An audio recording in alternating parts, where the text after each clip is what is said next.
alaikum. Amma alaikum salam. Yawwa. Allah rama. Kuna nan? Muna nan wallahi. Ha yayi kyau fa.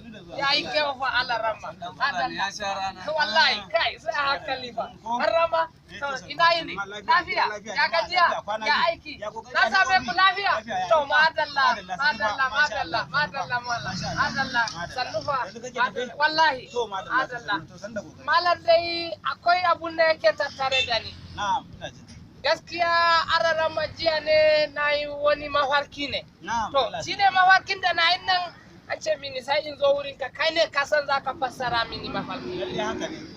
Wato jiya ne da daddare ina bacci sai na yi mafarki. Mafarkin da na yi kuma na yi mafarki ina karra kumi. Wallahi. Wannan lamari to, ka duba ban Allah shi wani wurke to yanzu abinda za a yi lalle mun buga ƙasa mun gani mun duba cikin hadisai. Duk wanda ya mafarki ya haura gumi lalle bayani da ya nuna cewa mutuwa ce. Malam sai na faɗo. To haka ne? To shi ma dai muna ganin dai mutuwa ce. Malam sai na makalkale ban faɗi har ƙasa ba wallahi. To Allah sarki ikon Allah sha'anin Allah. To wannan dai shi ba mutuwa bace amma akwai dogon suma. Salamu alaikum. Salamu alaikum. Amma alaikum salam. Dai malam. Sande za. Ina lafiya Allah ta jama'a lafiya. Ya kwana ji. Lafiya hanya. Alhamdulillah rabbil da sannu ko. Na sannu. Ba Allah daga ina ka kuma. Malam daga nan gangaren nan nake ni ba ma guje ne nazo ina son musulunta. To kana so za ka musulunta ne? Allah sarki.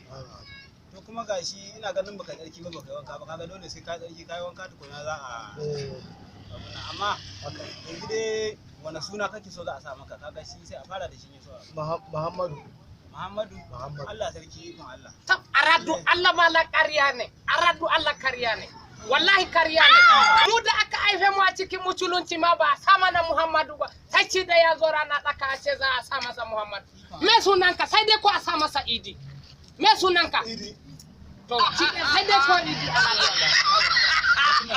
sunana Tukur tukur kenan aradu Allah bara a sa masa saka ji kwantar da hankalinka ko ba haka ba ba kace sunanka ma Tukur ba to ai duk suna Tukur kuma Muhammad Tukur to haka ba don haka abinda zaka fahimta shi wannan da yace a sa masa suna Muhammadu daman annabi Muhammad sallallahu alaihi wasallam ya ce mana almar'u ma man ahabba da haka yanzu soyayya annabi Muhammad ce sallallahu alaihi wasallam ta kawo shi yake so zai musulunta shine saka ji ya zaɓi suna annabi Muhammad a sa masa soyayya ce yawa soyayya ce so yanzu ni ma suna na Muhammadu Tukur kenan to daga yanzu karka yadda a sake ce maka Tukur a ce maka Muhammadu Tukur yawa to shikenan yawa don abin da yasa kaga mutane suna kuskure anan sai a sa mutum suna Muhammad Tukur sai ana ce mishi Tukur to gaskiya wannan bai kamata yanzu ni ma suna na Muhammadu kenan sunanka Muhammadu Tukur Muhammadu Tukur yawa Muhammadu Tukur madalla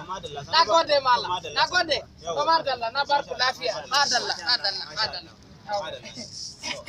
sai a yi kokari a ji a shirya gobe kuma sai a dawo ko yawa lalle madalla yawa sannan nagode a rike amana madalla sai madalla nagode masha Allah